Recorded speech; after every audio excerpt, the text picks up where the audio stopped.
नमस्कार दोस्तों, इस वक्त आपका स्वागत करता हूं मैं बरवाड़ा के अंदर। आप सभी को पता है बरवाड़ा के अंदर निकाय चुनाव यानी नगर पालिका के चुनाव चले हुए हैं और बिल्कुल जोरों शोरों के ऊपर चुनाव प्रचार अभी जारी है, चाहे किसी भी प्रत्याशी की बात करें। और मैं बात करूं इस चुनाव के अंदर महिलाओं की जो भागीदारी है वो बहुत ज़्यादा है और युवाओं की भागीदारी जो है बहुत ज़्यादा है। अगर मैं बात करूं इस वक्त की, मनीषा रानी मेरे साथ मौजूद है। अगर मैं कहूं इस चुनाव के अंदर सबसे युवा मैं इनको कह सकता हूं और बीएससी मेडिकल इनकी क्वालिफिकेशन है। इतना पढ़ने के बाद भी राजनीति के अंदर आना क्यों पड़ा, उनके साथ बातें करेंगे।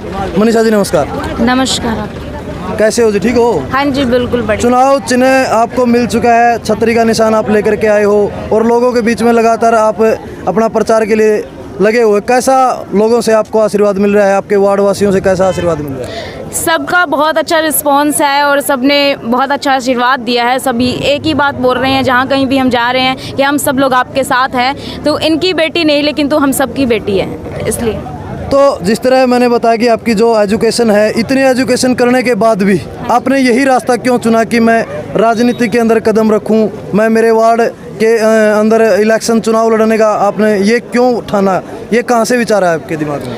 हाँ, ये सच बात है कि मेरी एजुकेशन अच्छी है और मैं बहुत आगे भी जा सकती थी, लेकिन अगर दूसरी तरफ देखा जाए तो जैसे मैंने बताया कि मेरे पापा एक फ़ौजी हैं और उन्होंने अपने देश के लिए अपने आप को कुर्बान किया है। देखा जाए तो उन्होंने अपने हाथ को, अपने पाँव को कटवा लिया है। और इसके बाद अगर मैं देखूं तो अगर मैं उनसे इंस्पायर होती हूं कि अगर वो देश के लिए ऐसा कर सकते हैं तो मैं क्यों नहीं कर सकती इस चीज़ के लिए। क्योंकि कई बार ऐसा होता है कि आप इस चीज़ में रह गए हैं तो इसलिए आप आगे नहीं बढ़ सकते हो या फिर आप इस स्थान पर नहीं जा सकते हो। लेकिन मुझे लगता है कि ये एक अच्छा स्थान है शुरुआत करने का। अगर यहाँ से शुरुआत होगी तो बहुत अच्छे आगे तक मैं बढ़ पाऊँगी और अपने देश की सेवा कर पाऊँगी। अगर मैं बात करूँ वार्ड नंबर 12 से हटके थोड़ा, आप एक युवा हो, युवाओं के लिए अगर मैं प्राथमिकता की बात करूं तो आपने क्या सोचा है कि मैं युवाओं के लिए मेरे वार्ड में या मेरे बरवाड़ा में मैं ये काम करवाने के आगे प्राथमिकता दूंगी?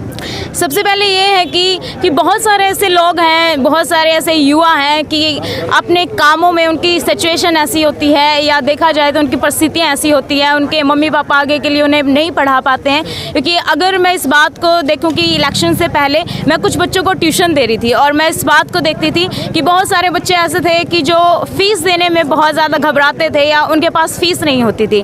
लेकिन उस टाइम मैंने देखा है कि वो पढ़ने का उनका एक जज्बा होता था कि हम आगे बढ़े, हम नौकरी लगे, हम बहुत सारे नंबर लेकर आए, लेकिन उनके पास कहीं ना कहीं साधन नहीं होते थे। मैं ये बोलना चाहूँगी सभी युवाओं को, अगर वो आगे बढ़ना चाहते हैं तो मैं उनकी मदद करूँगी, हेल्प करूँगी, क्योंकि अगर मैं आगे बढ़ी हूँ तो उन्हें भी आगे बढ़ने का अधिकार है। अगर मैं बात करूँ आपके वार्ड की, वार्ड नंबर 12 से आप प्रत्याशी हो इस वक्त, तो आप एक आम नागरिक की भी ज़िंदगी आपने जी इससे पहले, क्योंकि अब तो आप प्रत्याशी हो गए, उससे पहले आपके वार्ड में क्या क्या समस्याएं रही है, उन समस्याओं को अगर आप यहाँ से आशीर्वाद आपको इस वार्ड का मिलता है तो आप किस प्रकार से उनको दूर करने का काम करोगे? अगर मैं अपने इस वार्ड को देखूं, अगर मैं स्पेशली अपनी कॉलोनी की बात करूं तो मैंने देखा है कि यहाँ पर सीवर की बहुत ज़्यादा समस्या है।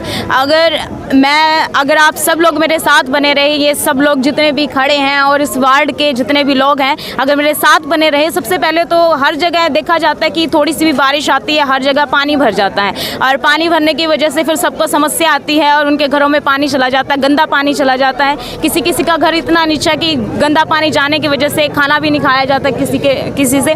तो मैं यही बोलना चाहूँगी कि सबसे पहले तो यही समस्याएं दूर की जाएगी। तो इस वक्त मेरे साथ मौजूद हैं मनीषा जी के पिताजी जो भीम सिंह फौजी, जिनका मैं अगर बात करूं अपने फौज के कार्यकाल के अंदर उन्होंने अपना एक हाथ और एक पाँव देश को कुर्बान कर दिया, देश के लिए उन्होंने अपना गवा दिया है। वो इस वक्त हमारे साथ मौजूद है। अगर मैं बात करूं मनीषा की और मनीषा के पिताजी की, एक ने देश सेवा के लिए अपना सब कुछ कुर्बान कर दिया और बेटी का सपना है कि मैं समाज के लिए सेवा करूं। तो भीम सिंह जी मेरे साथ मौजूद है। सर नमस्कार। नमस्कार सर।